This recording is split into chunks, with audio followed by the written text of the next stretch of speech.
people buy from people. And if you can try to lean into some of that personal thought leadership and kind of, incorporate that into what the company is doing, it's a win-win for all. Welcome to Season 8 of Bridge the Gap, a podcast dedicated to informing, educating, and influencing the future of housing and services for seniors. The BTG network is powered by sponsors AccuShield, Align, Nick Map Vision, ProCare HR, Sage, Hamilton CapTel, ServiceMaster, The Bridge Group Construction, and Solinity, and produced by Solinity Marketing. Bridge the Gap in 3, 2. Welcome to Bridge the Gap podcast, the senior living podcast with Josh and Lucas here in Nashville at LeadingAge National Conference with a good friend and guest, Matt Reiners. Welcome back to the program. Hey, I am so delighted to be here with you guys. And it's been so cool to see how Bridge the Gap has grown over all these years. You guys are the OGs when it comes to this. So, well, I know, yeah. Josh looks like it. Yeah, it's starting to show. But no, thank you. You've been around for quite a while yourself, and also been part of helping grow the mission of Bridge the Gap. So thank you as well. Hey, we're all in it together, right? Yep, and growing your own platforms too, which we're all big fans of. So we're going to be talking about tech. We're going to be talking about the unique challenges that senior living operators face. We're here in the Expo Center, and technology has actually really probably been a constant theme and discussion over all of our podcasts that we've done, roughly 8 to 10 of them. Technology is coming up. It's unavoidable. There's a whole entire section here in the Expo Center dedicated to technology. And you, Matt, have been involved in technology for the majority of your career. For our listeners that don't know you, all three of them, walk us through. You have a very unique journey. I love your origin story around hearing loss, and your story about your personal story about your grandmother and that company that you founded, and then you've transitioned a couple of times. Walk us through that. Starting from the beginning, I'll try to do this in about 60 seconds to go through 13 years of my life here that quickly. So first started a silent disco company, helping people around the country throw silent disco events. For those of you that don't know what it is, think of a party with no out loud sound. Everything's being played through wireless headphones. Most absurd thing you would ever see, but people would love it.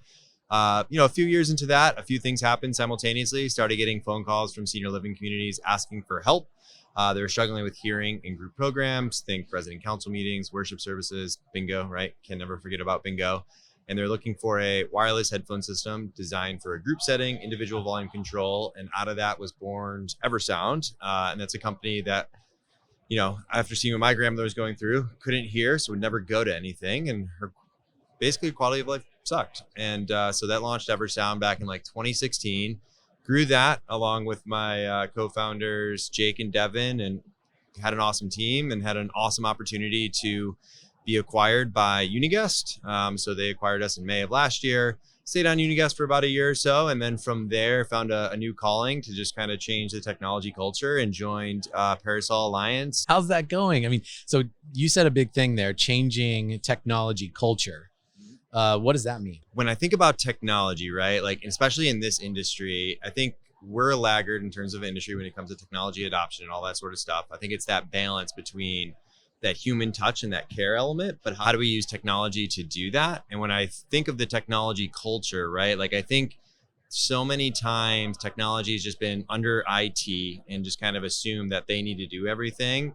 But I think as we think about technology and as we move forward, every department needs to embrace it. Departments need to talk when they're making technology decisions, and really just trying to make it more at the forefront and really making sure that people are set up and communities are set up to succeed as they implement technology. Well, that's a lot to talk about. I mean, we could talk for 2 or 3 podcasts about all that, but I think one of the things that you touched on, I think one of the things that you're helping lead on is a provider partner that helps them navigate all of that, because there's so many various types of providers. There's so many different, but most, I would say, don't have the luxury of having a in-house technology division, if you will, that understands senior housing plus technology, right? I would say so, especially some of these, standalone or smaller CCRCs. They might have a VP of IT that's a generalist that's doing a little bit of everything, but,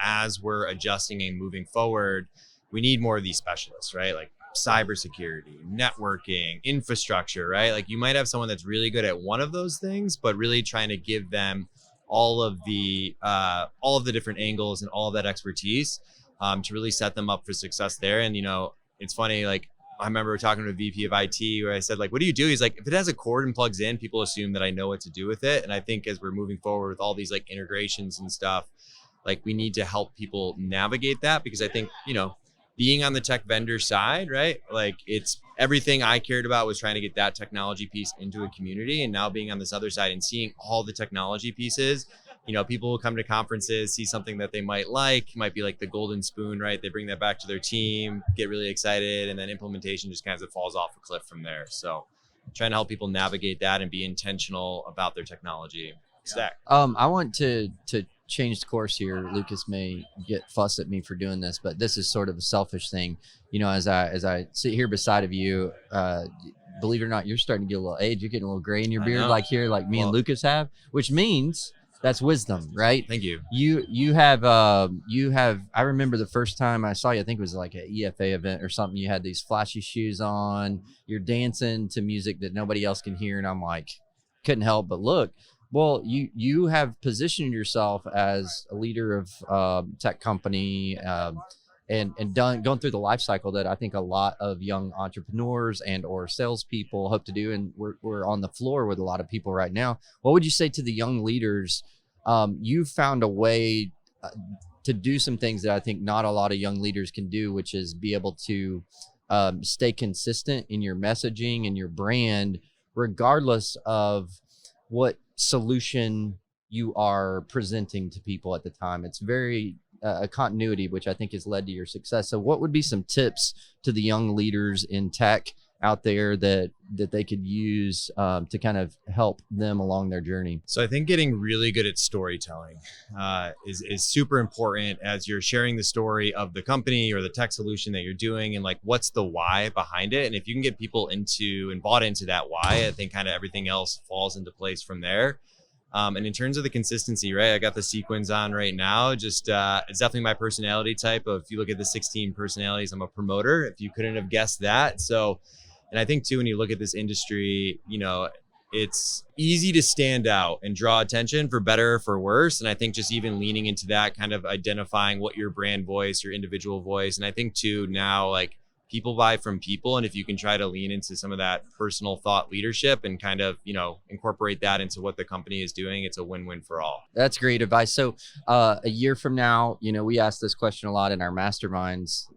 Lucas does a real good job unpacking all this for those events. But what would you say you hope that we're talking about or celebrating in a year from now if we're back at a LeadingAge event? In a year from now, I hope that we dig a little bit, or we understand a little bit deeper about AI. I think it's the biggest buzzword, right? I think you see every company out here promoting that they've got some sort of AI capabilities into their system. But I think if you go a layer deeper, not a lot of people know how to use it, understand it, embrace it.